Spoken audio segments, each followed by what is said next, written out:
Hey my friends, it's me, Lori Sunathurda, coming to you live from Sage Hill Trails. I actually hiked up way above them, so I'm up on the hill. Oh, let me see if I can put this around. You can see where I'm at. How's that?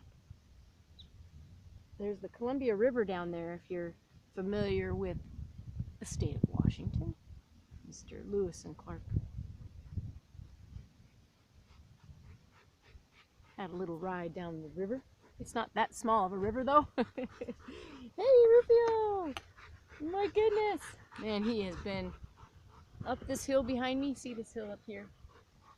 Oh man, I tell you, it never ceases to amaze me. There's these tiny, I mean, they're almost microscopic bugs, and I swear they must be all mouth, because if we were to look under a microscope, they must just look like jaws, because when they bite, oh my goodness, it's like harsh. Anyway, so Rufio's hiking up that hill. I don't know if you can hear it, but there's like those marmots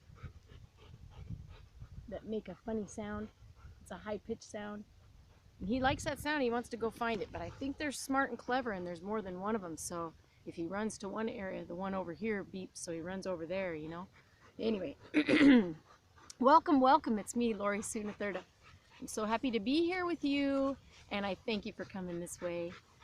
I'm out here again with this wonderful book, The Four Doors, that I would love to memorize. It's not a huge book, but it is jam-packed with amazing things to make you think, and things that I believe, full of truth all the way through.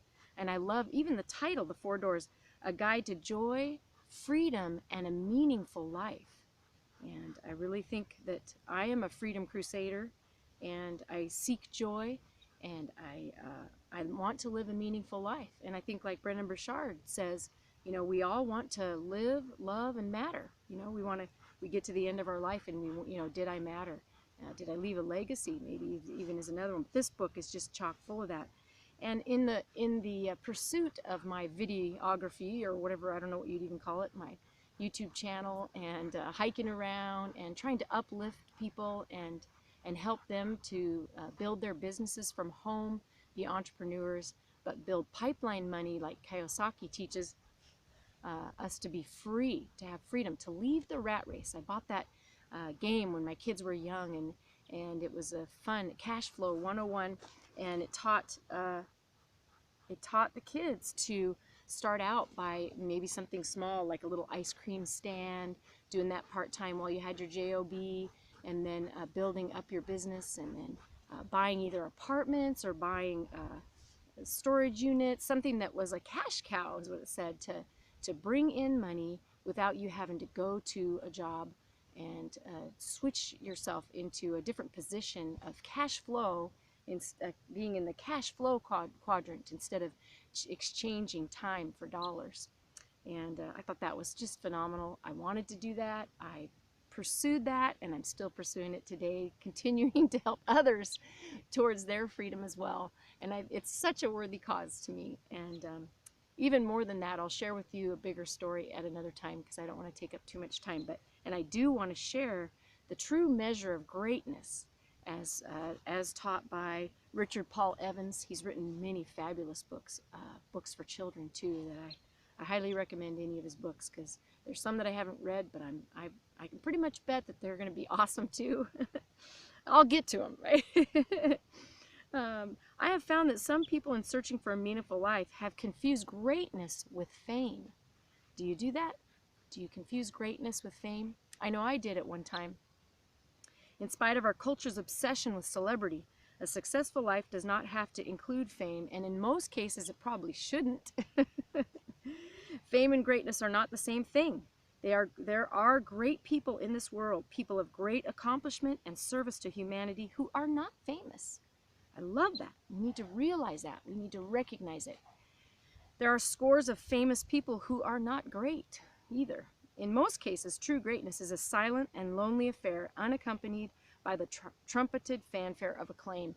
And as a matter of fact, I remember writing to a TV station. This was many, many years ago.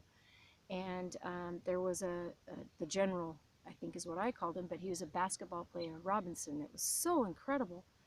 And incredible in many ways, outside and off the basketball court. You never heard him swear. I don't even know if, I don't think he talked trash. I can't even imagine him doing that. And what I said was, how come we don't see more of him? Why are we seeing these other crazy stories about, you know, bad things people are doing? Okay, I'll just leave it at that. I don't want to throw out any names or give any ideas even, because I don't even want to go there. But so why do we have to keep seeing this? How come this is getting thrown our way? Why can't we see the good people? Why can't we get used to and accustomed to and feel how it feels to see what's great, to see greatness in people, and to recognize that you can be an awesome athlete and a great person at the same time, and that those two don't have to conflict with each other. And anyway, what they wrote back was a shocker to me, but it helped open my eyes to how the media does work, and that they are in this for, in order to keep their TV station alive, they have to have viewers. And the viewers, the numbers go up when they have the negativity. And so when they post all that negativity, it creates a drama, and the media numbers, their numbers go up, and they can stay around for a lot longer. And that was a disappointment to me, and I guess it still is today. That's probably why I don't get on TV. I don't have a TV, and I don't get on the computer a whole lot to watch that kind of thing going on, because, and you know, when you're in the checkout stand at the supermarket too, you need to know that, well, I'm sure you do, that that's a lot of garbage, that's just a lot of gossip. And I picture this, if you can, in your mind, of hands kind of in a downward fashion, of several different hands, people reaching out from both sides, right, if you will, and you see their hands coming down, and then just like this tar, this black oozy tar just seeping over every one of those hands. That's how I picture gossip. That's what it does to our hearts and our minds, and that's what it does to our energy. It just pushes it down. It stifles us in our growth and progression. And so I know there's someone that has our back and wants us to be moving forward, and move those hands away and open them up so that they're clean and pure, and get around people that are positive and uplifting, and know that they are all over. Here I went off the subject, sorry, I went off on a tangent, but there are famous people who are not great, and there are people that are not famous that are fantastically and amazingly great. And I happen to know quite a few of them myself, and I know you're probably one of those that's watching today, so I appreciate you. Thanks for being so great. Anyway, let me go on. In most cases, true greatness is a silent and lonely affair, unaccompanied by the trumpeted fanfare of acclaim, right? More important than being known is being of value. What are your values? The great impact of a loving parent may shake nations. Whew, that actually gives me a little bit of a chill there. Human bumps instead of goosebumps, right? One can only wonder how different the world would be had Adolf Hitler been raised by two kind, happy, loving parents. What a different world it would be in Germany. Likewise, the spark lit or extinguished by a caring and wise teacher may have saved the world more than once. Boy, that's a lot of pressure to put on teachers, but I can tell you today, I've had some amazing teachers in my life that have made me go the distance, that have made me go beyond what I could go, made me realize that I was stronger than it seemed, and or way smarter than I thought. So thank you to those teachers. God bless teachers, that's for sure. To be of value to others is a far greater ambition than the vain hope for the world's fleeting applause and fickle admiration. In the end, it is better to be loved by one person who knows your soul than a million people who don't even know your phone number. I like the way he ends that. I gotta say that again, because it's that, in the end, it is better to be loved by one person who knows your soul than by a million people who don't even know your phone number.